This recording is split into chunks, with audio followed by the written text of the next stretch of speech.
उस्ताद बिस्मिल्लाह खां की परंपरा में करबला के शहीदों को श्रद्धांजलि। जी हाँ, वाराणसी में दिनांक 15 जुलाई 2024 को चांद की 8 तारीख पर भारत रत्न स्वर्गीय उस्ताद बिस्मिल्लाह खां की परंपरा का पालन करते हुए दरगाह फातमान में करबला के शहीदों को शहनाई के मातमी धुन के माध्यम से श्रद्धांजलि अर्पित की गई। वहीं इस मौके पे उस्ताद बिस्मिल्लाह खां के पौत्र आफक हैदर, नासिर अब्बास, जाकिर हुसैन, 1 लाख हुसैन और शमशाद हुसैन ने मिलकर करबला के शहीदों की याद में मातमी धुन पेश की। वही शहनाई की मातमी धुन सुनकर हर आंख से आंसू बहने लगे। धुन के दौरान प्रस्तुत किए गए एक मार्मिक गीत, परदेश में बहन को छोड़कर भैया हुसैन चाहते हैं क्यों मुंह को मोड़कर, धारा तुम्ही से है था, तुम्ही पर आसरा था, मर गया तीर से बच्चा, वहीं करबला यूं बसाई जाती है, मौत पासों की को ए जाती है ना। वह उपस्थित लोगों की भावनाओं को गहराई से छू लिया। इस विशेष अवसर पे जादूगर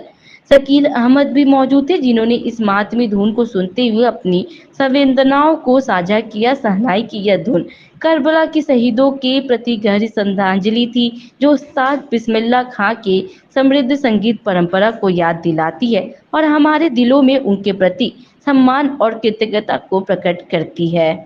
आज भारत रत्न स्वर्गीय उस्ताद बिस्मिल्लाह खां साहब के परंपरा आफाक हैदर और नासिर हुसैन ने दरगाह फातमान पर शहनाई बजाकर खराज अकीदत हज़रत इमाम हुसैन अलैहिस्सलाम को पेश जैसे उनके दादा करते थे। आज ही के दिन 8 मुहर्रम के दिन बिस्मिल्लाह खां साहब नई सड़क से बजाते हुए काली महल फातमान में आकर बजाते थे और फिर फातमान से वापसी जाते थे, दाल मंडी जाते रहे। दाल मंडी से अब्बास हुसैन के मकान पर जाकर वहाँ आराम करते थे और जब जुलूस वापसी जब आता था कुंदीगढ़ टोला चौक से, तो खां साहब वहाँ से जो पैदल चलते रहे वो कंटिन्यू दाल मंडी से चहमामा कुएं तक जाते थे, बजाते थे।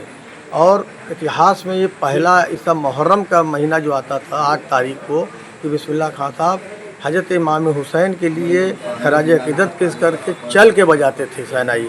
अक्सर तो वो हमेशा किसी की जगह चल के नहीं बजाते थे शहनाई, लेकिन मौला हुसैन के लिए चांद होते ही हिंदुस्तान के अंदर आ जाते थे, चाहे वो अमेरिका में रहें, रूस में रहें, दुनिया के कहीं कोने में रहते रहे। लेकिन जिस दिन चांद हो जाता था मुहर्रम का, उस दिन वो अपने वतन आते थे बनारस, और बनारस आके वो 12 दिन तक बनारस में कहीं भी जाते थे नहीं। चाहे जितना बड़ा भी प्रोग्राम हो जाए, वो मौला हुसैन के दरबार को, इसी फातमान को छोड़कर कहीं नहीं जाते थे।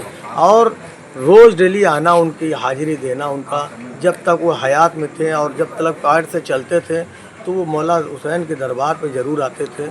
आज हमारे बीच में नहीं है, लेकिन खां साहब की याद बहुत आती है, क्योंकि आज ही के दिन वो चांदी की शहनाई भी निकाल के बजाते थे, जो कि बहुत परंपरा उनकी शहनाई जो होती थी, बहुत मशहूर चांदी की शहनाई।